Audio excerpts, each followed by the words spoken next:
The Anderson family, a cherished and adventurous group of 5, embarked on their much-anticipated annual vacation to the lush and vibrant jungles of South America. Excitement buzzed as they shared cheerful photos of their journey. But then, without any warning, they disappeared. No calls, no posts, no sign of them. For 5 long years, the family's sudden vanishing puzzled everyone who knew them. Then, one fateful day, Sophie Anderson, the youngest of the 3 children, returned. She was alone, unkempt, and clutching a tale so unbelievable it would change everything we thought we knew. The Andersons were a family admired by many. Robert and Emily Anderson, both in their mid-40s, were loving and adventurous parents with an insatiable love for exploring the unknown. Their 3 children, 16-year-old Lucas, 12-year-old Mia, and 8-year-old Sophie, were raised with a deep appreciation for the wonders of the world, inspired by stories of their parents' global adventures. In 2018, the Andersons set their sights on an ambitious destination, the Amazon rainforest. The untouched beauty of South America was calling to them, and they eagerly prepared for the trip of a lifetime. Leading up to their departure, their excitement was palpable. Social media was flooded with glimpses of their preparations. Robert engrossed in maps, Emily meticulously packing, and the kids beaming with excitement as they tried on their new hiking boots. Their plan was to document their adventure daily, sharing each step of their journey with friends and loved ones back home. At first, everything went smoothly. The family posted stunning photos of vibrant flora, towering trees, and serene boat rides along winding rivers. Captions expressed their awe. "Nature like we've never experienced before," wrote Robert under a photo of Lucas standing next to an ancient tree. But suddenly, the updates stopped. Initially, no one was overly concerned. After all, connectivity in such a remote area was known to be unreliable. However, as hours stretched into days, worry began to set in. The Andersons had promised to check in daily, and their silence was uncharacteristic. By the end of the week, their extended family, alarmed by the lack of communication, contacted authorities and reported them missing. The search for the Anderson family began swiftly and with great urgency. Local authorities organized search parties to scour the area where they were last believed to be. Helicopters hovered over the dense jungle canopy, scanning for signs of life, while boats navigated the intricate maze of rivers below. The rivers were searched tirelessly, with search teams hoping to find any trace of the Anderson family's trail. The U.S. Embassy in Brazil became involved, coordinating with local officials to expand the search effort. Days turned into weeks, and hope dwindled with each passing moment. The vast, unyielding jungle seemed to swallow every clue. The Andersons' last known location was a modest eco-lodge on the edge of a protected area. Witnesses at the lodge remembered seeing the family depart for a guided tour, but couldn't recall their return. Even the guide, a seasoned local familiar with the rainforest's perils, had vanished without a trace. As months turned into years, the search efforts gradually came to an end. The dense rainforest, with its impenetrable terrain and lack of concrete leads, offered little for investigators to pursue. Pleas for further action were met with sympathetic but resigned responses. Local authorities and residents alike concluded that the Anderson family had likely fallen victim to the unforgiving jungle, their disappearance becoming another unsolved mystery of the Amazon. 5 years passed without any answers. Then, on an otherwise ordinary morning at the U.S. Embassy in Manaus, Brazil, a call came in from a remote jungle outpost. A young girl, disheveled and malnourished, had appeared seemingly out of nowhere. She spoke broken English and identified herself as Sophie Anderson. The news left the embassy staff stunned. Sophie Anderson, presumed dead, along with her family for half a decade, was alive. She was quickly brought to the embassy. Her clothing was torn and dirty, her hair roughly cut, and her body showed signs of malnutrition. Staff compared her appearance to old photos and records, confirming without doubt that this was indeed Sophie, the youngest member of the Anderson family. The revelation sent shockwaves through both the embassy and the Andersons' extended family back in the United States. Sophie's cousin Francesca and her grandfather, Mark Anderson, immediately boarded a flight to Brazil. When they arrived at the embassy, they were overcome with emotion at the sight of Sophie. She no longer resembled the bright, carefree 8-year-old they had known. Her face was pale and thin, her eyes carried a haunted, hollow look, and her movements were cautious and wary. But when she saw her grandfather, something shifted. Her face crumpled as tears began to stream down her cheeks. "Grandpa," she whispered, her voice trembling. She ran to him, throwing her arms around him and clinging tightly as though afraid he might disappear too. Through her halting speech and the exhaustion that weighed on her, Sophie managed to share fragmented glimpses of her harrowing ordeal. She mentioned strangers, cryptic references to people she had encountered, and her words hinted at experiences too terrifying to fully describe. Sophie spoke hesitantly about her ordeal, dropping cryptic hints about her family. "They're still there, but they're sick," she said at one point, her voice trembling. I came for help." Her words sent chills through Mark and Francesca. Could it be true? Was the rest of the Anderson family still alive? If so, where were they, and in what condition? The fragments Sophie shared raised more questions than answers, but one thing was clear. She believed they could still be saved. That night, Sophie rested, exhausted from her journey. But Mark and Francesca remained awake, piecing together what little they had learned. Sophie's survival painted a haunting picture of unimaginable endurance, yet the gaps in her story left them in restless uncertainty. As the first rays of dawn broke through the sky, the trio began their journey into the depths of the South American jungle. They departed from a small riverside village, accompanied by a local guide armed with a machete. Sophie took the lead, her small frame moving confidently through the dense vegetation, as if the forest were an old friend she had walked alongside many times. Mark and Francesca struggled to keep up. The thick humidity clung to their skin, and the oppressive jungle seemed alive with every sound. Yet Sophie moved effortlessly, her feet finding hidden trails with the instinct of someone who had navigated this labyrinth for years. As they ventured deeper, unsettling signs began to appear. Scraps of torn fabric caught on low-hanging branches, a rusted metal pot half buried in the underbrush. Francesca picked it up, her voice quiet. "This was theirs," she said, glancing at Mark with a mixture of hope and dread. Sophie didn't respond, her focus fixed on the path ahead. She was leading them somewhere, though she hadn't yet revealed where. The deeper they went, the darker the jungle became. The canopy thickened until only faint beams of sunlight filtered through. The air grew heavier, and the sounds of the forest became louder and more menacing. By nightfall, they reached a small clearing and set up camp. Mark lay awake, his mind racing. How had Sophie survived in this unforgiving wilderness for so long, and what fate had befallen the rest of the Anderson family? Francesca was equally restless. At one point, Sophie stood abruptly and walked to the edge of the clearing, staring into the darkness. Francesca followed her gaze, whispering, "What is it?" "We're close," Sophie said softly, her voice steady. "They're waiting." As the first light of dawn pierced through the thick canopy, Sophie led them deeper into the jungle. The dense vegetation began to give way, revealing a narrow, winding trail. Without warning, Sophie stopped and pointed ahead. "There," she whispered. Mark and Francesca peered through the foliage and saw a small village nestled in a clearing.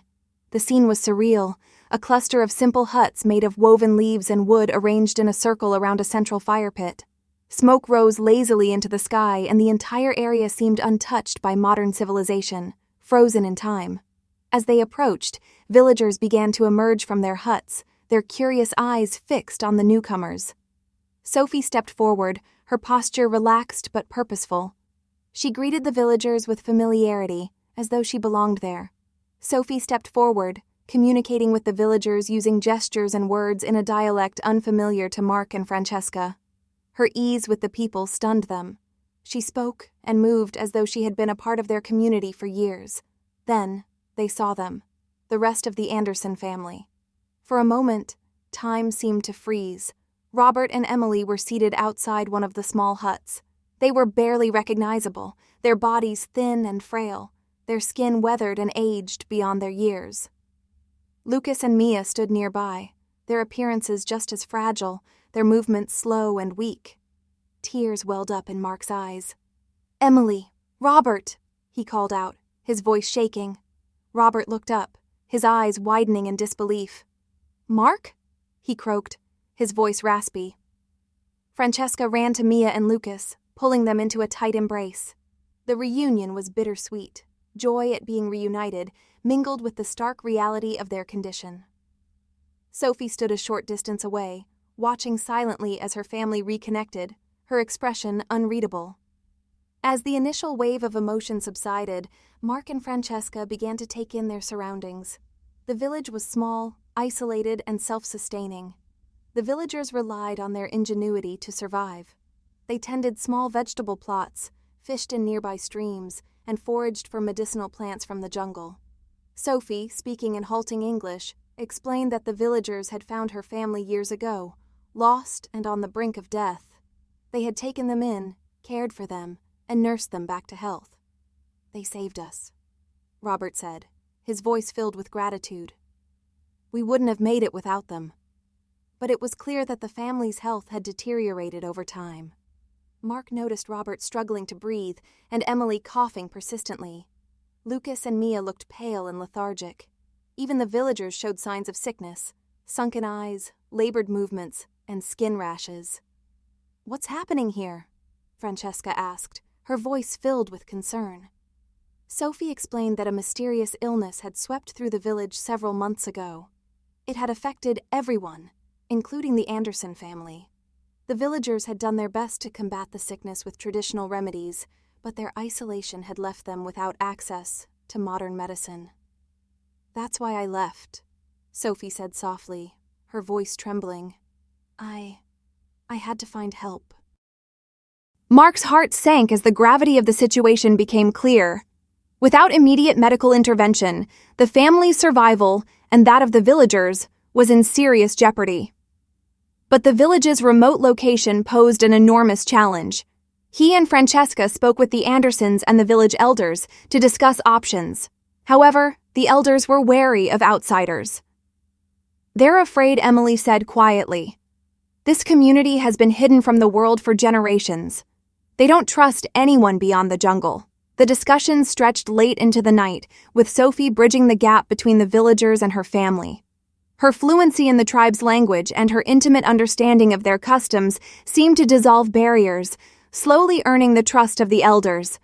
Eventually, they agreed to allow limited assistance from the outside world, though their wariness lingered. That evening, under the dim glow of the firelight, Sophie sat with Francesca and Mark near one of the huts. The jungle's sounds grew louder in the darkness, a symphony of life surrounding them. Inside the hut, the rest of the Anderson family rested, too weak to join the conversation. Francesca gently encouraged Sophie to share her story. After a long pause, Sophie began. We got lost," she said quietly. "The guide took us on a new path. He said it was shorter, but something went wrong." Her voice wavered as she described the storm that changed everything. Torrential rain swelled the rivers, and the dense jungle seemed to close in around them. "The guide panicked," Sophie explained. "He led us deeper into the wilderness trying to find shelter. Days turned into weeks. We ran out of food. Our map was useless. We didn't know where we were." Fear lingered in her voice as she continued. "We were so scared, but Mom and Dad kept saying we'd find a way out." Then came the breaking point. One night, the guide disappeared. Sophie never knew if he abandoned them or succumbed to the jungle. Alone and desperate, the Anderson family pressed on, their spirits fading with each passing day. Finally, they stumbled upon the village. "They found us," Sophie said softly. "The villagers, they didn't speak our language, but they helped us. They gave us food, water, and shelter. At first, the Andersons were wary, uncertain of the villagers' intentions. But as the days passed, it became clear that the tribe meant no harm. They had saved the family's lives. With no way to leave, the Andersons had no choice but to adapt. The villagers taught them how to survive in the jungle, how to weave fishing nets from vines, forage for edible plants, and use natural remedies for illnesses. "It wasn't easy," Sophie said. "Dad hurt his leg. Mom got sick from the water at first, but we learned we had to." Years passed, and their old lives began to fade. Sophie's once fluent English gave way to the tribe's language. Lucas and Mia became skilled at climbing trees and catching fish, while Emily and Robert contributed to the community by helping with farming and gathering firewood.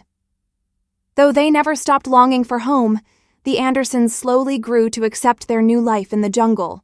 They had believed rescue was impossible until the sickness came.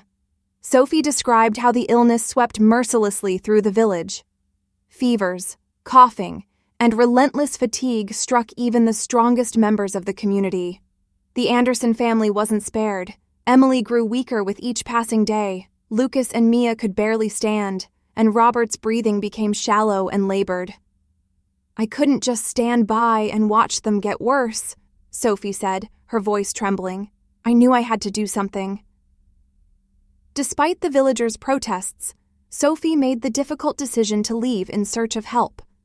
For weeks, she prepared, gathering supplies, memorizing faint trails that might lead her back to civilization.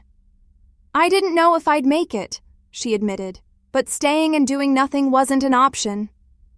As the fire crackled softly that evening in the village, Lucas emerged from one of the huts and approached Francesca and Mark.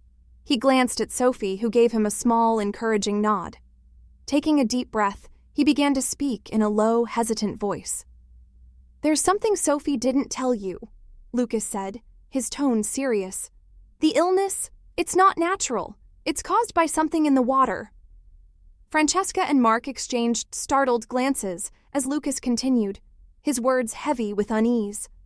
"While Sophie was looking for help, she discovered signs of mining upstream," he explained. "There were machines, men, and barrels of chemicals near the river. They're dumping waste into the water we drink and use every day." Sophie reached into her bag, pulling out a small rusted metal tag bearing an unfamiliar logo. "I found this near their site," she said grimly. "The river feeds the village. It's poisoning everyone. Our family, the villagers, even the land." In the days that followed, Francesca and Mark acted swiftly. With the trust of the village elders, they reached out to local authorities and international aid organizations.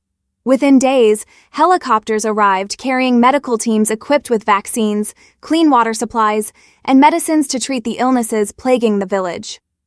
Mark took the lead in alerting environmental watchdog groups about the illegal mining operations Sophie had uncovered. Photos of the rusted tag and the polluted river were sent to media outlets worldwide. The story quickly gained traction as a powerful narrative of survival and the devastating cost of exploitation in remote communities. Journalists, environmental activists, and human rights organizations descended on the region to document the tragedy and demand accountability. The world rallied around the Anderson family's story, turning their ordeal into a symbol of resilience and a call to action. In the end, Sophie's courage and the Anderson family's survival became more than just a tale of endurance. Their fight to uncover the truth sparked global awareness, proving that even in the darkest moments, determination and bravery could light the way to change. What about you? Do you think you could survive deep in the Amazon jungle like the Anderson family did? Share your thoughts with us in the comments below. For now, that's all from us. Stay safe and we'll catch you in the next video.